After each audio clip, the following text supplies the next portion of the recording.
this opportunity to present on the Kingdom of Cambodia as the Board of Liaison. My name is Jennifer Meszaros, and I'm a Canadian Aviation International consultant, writer, and instructor with over 20 years of professional experience, including more than a decade in Southeast Asia.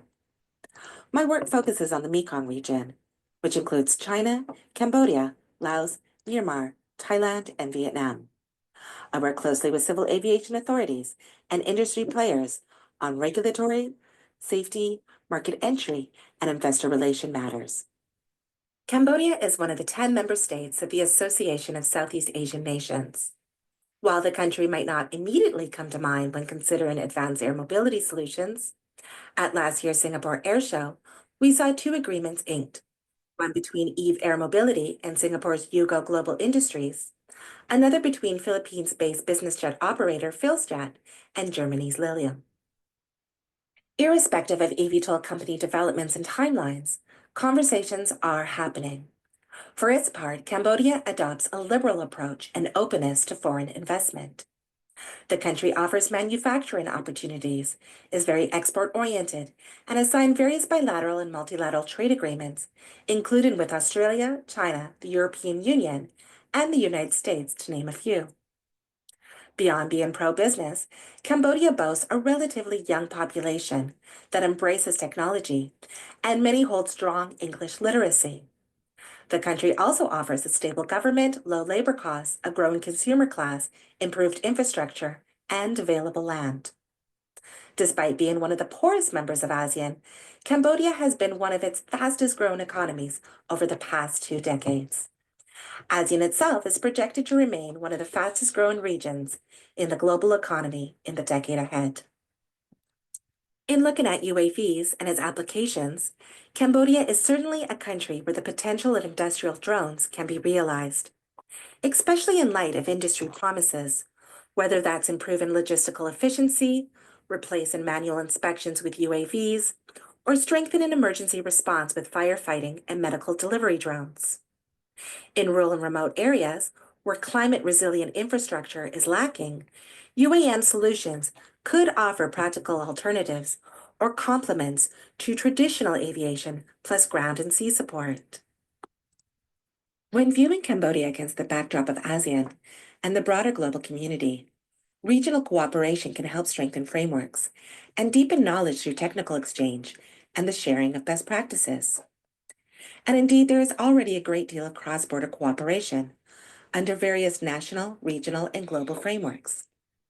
The pooling of resources and people-to-people exchanges has played a significant role in improving socioeconomic conditions and addressing common challenges. This collaborative approach can be further applied to emerging fields like urban air mobility and advanced air mobility. And in Cambodia's backyard, there are already opportunities to learn from successful scenario applications, such as in Thailand and Laos. Lessons can be drawn from China, where political will is playing a central role in advancing technology, along with standards, regulations, and legislation.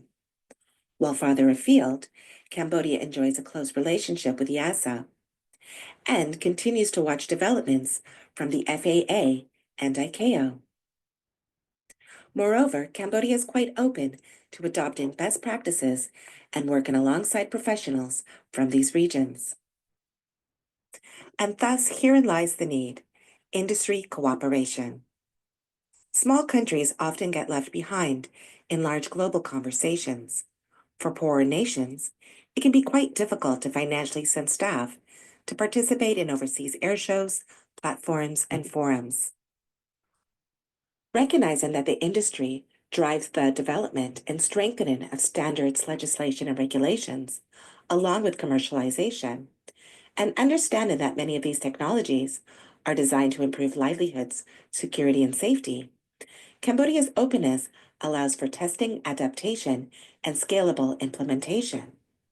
On the UAV front, Cambodia could serve as a proving ground where these challenges can be addressed, refined, and scaled for broader application across the region. For those interested in Cambodia, and for companies seeking market research on the Southeast Asia market or China, please reach out.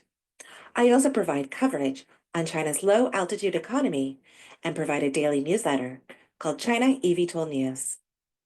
Thank you very much.